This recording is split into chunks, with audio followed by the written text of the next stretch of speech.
बोझ। कविता अपने माता पिता की बहुत लाडली थी। 3 बड़े भाइयों की बहन थी। कोई भी चीज़ मांगने पर उसी वक्त सामने हाजिर हो जाती। पूरे घर में रौब था उसका। पूरे परिवार और नौकरों पर राजकुमारी की तरह हुक्म चलाती थी।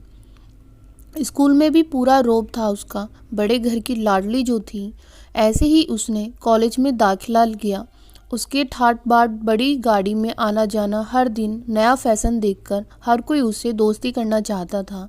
थोड़े ही दिनों में उसके बहुत से दोस्त बन गए। पूरे कॉलेज में उसकी अपनी ही एक पहचान थी। इन दिनों उसके घर एक रिश्ता आया। खानदानी लोग थे और पापा की पुरानी जान पहचान थी उनके साथ। कविता के साथ कोई ज़बरदस्ती नहीं थी, पर कविता ने फिर भी हाँ कर दी क्योंकि वह अपने परिवार से बहुत प्यार करती थी।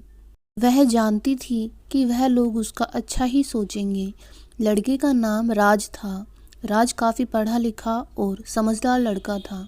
ससुराल वाले भी बहुत अच्छे थे। ससुराल में कविता की जगह वैसी ही थी जैसी कि मायके में। कोई भी कार्य कविता की सलाह के बिना नहीं होता था। सबकी लाडली बहू बन गई थी वह। फिर उसके घर एक बेटे का जन्म हुआ। राहुल कविता को जान से भी प्यारा था। पोता पाकर ससुराल वाले तो फूले नहीं समाते थे। कविता कभी कभी सोचती थी कि उसकी किस्मत कितनी अच्छी है। उसका हर अपना उसे कितना प्यार करता है। चाहे जीवन में कैसा भी समय आए, मेरे अपने हमेशा मेरे साथ हैं। मैं कभी अकेली नहीं हो सकती। कितनी खुशकिस्मत हूँ मैं। पर शायद कविता की खुशियों को उसकी अपनी ही नज़र लग गई थी। एक दिन वह मायके जाने की जिद कर बैठी। राज को बहुत काम था, लेकिन वह फिर भी उसे ले गया। रास्ते में उनकी गाड़ी अन्य गाड़ी से टकरा गई। कविता, राज और राहुल बहुत बुरी तरह से जख्मी हो गए। काफ़ी दिनों के इलाज के बाद राज और राहुल तो ठीक हो गए, लेकिन कविता पूरी तरह ठीक न हो सकी। सर पर चोट लगने के कारण वह अपनी आंखों की रोशनी खो बैठी। अब कविता की किस्मत जैसे उल्टे पांव चलने लगी। मायके वाले कुछ दिनों तक उसे मिलने आते रहे। फिर कभी कभार फ़ोन ही करके पूछ लेते कि अब कैसी हो। धीरे धीरे ये सिलसिला भी कम हो गया। ससुराल वालों की सहानुभूति भी कम होने लगी। घर में किसी को पास बैठने के लिए कहती तो जवाब मिलता, बहुत काम है, अब तुम भी हाथ नहीं बटा सकती। राज भी चिड़चिड़ा हो गया था। बस राहुल ही था उसके साथ, जिसके साथ हंसते खेलते उसका वक्त गुजरता। एक दिन कविता के हाथ से कुछ सामान गिर गया, जिसकी वजह से राहुल को हल्की सी चोट लग गई। कविता के सास ससुर ने राहुल को उससे अलग कर दिया कि कहीं उसके ना खेल देखने की वजह से बच्चे का कोई नुकसान ना हो जाए। कविता अंदर ही अंदर से टूट चुकी थी। एक दिन उसने सबके सामने मायके जाने की इच्छा रखी तो राज उसे तुरंत मायके छोड़ आया, जैसे कि वह भी यही चाहता था। लेकिन राहुल को उसके साथ नहीं भेजा गया। कविता कभी राहुल से दूर नहीं रही थी, पर अपनी कमी के कारण उसने ज़्यादा बहस नहीं की। कविता को लगा कि वह 3-4 दिन वहाँ रहेगी तो थोड़ा हवा पानी बदल जाएगा, क्योंकि वह कितने दिनों से कहीं भी बाहर नहीं गई थी। घर वाले भी इतने दिनों बाद उसे देखकर कितने खुश होंगे। कविता के घर पहुंचने पर सब लोग बहुत खुश हुए। खाने में सब कुछ कविता की पसंद का ही बना था। उसने अपने मम्मी पापा और भाई भाभीियों से दिल खोलकर बातें की।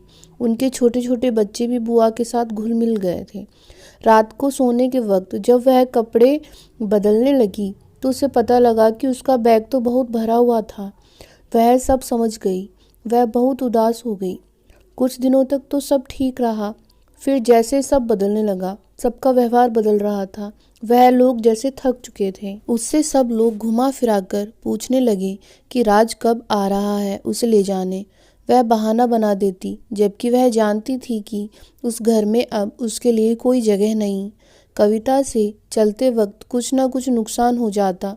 थोड़ी बहुत टोका टाकी उसे सुनाई देती, वह टाल देती। एक दिन उसके हाथ से लगकर एक कीमती फूलदान टूट गया। छोटी भाभी ने बहुत हंगामा मचाया। कविता के माता पिता रोज रोज के झमेलों से तंग आ गए थे। उन्होंने राज को खुद से फ़ोन कर दिया। राज कविता को अपने घर ले गया। कविता को अपने परिवार वालों से ये उम्मीद ना थी। जिस कविता के कहे बिना घर में एक पत्ता भी नहीं हिलता था, उस घर के लिए वह अब बोझ बन चुकी थी। राज के साथ ससुराल आते वक्त वह बहुत खुश थी, क्योंकि वह अपने घर जा रही थी, अपने जिगर के टुकड़े राहुल के पास। परंतु यह खुशी भी कुछ पल की ही थी। सारा बंदोबस्त पहले ही किया हुआ था। कविता को सीधे ऊपर वाले कमरे में पहुंचा दिया गया।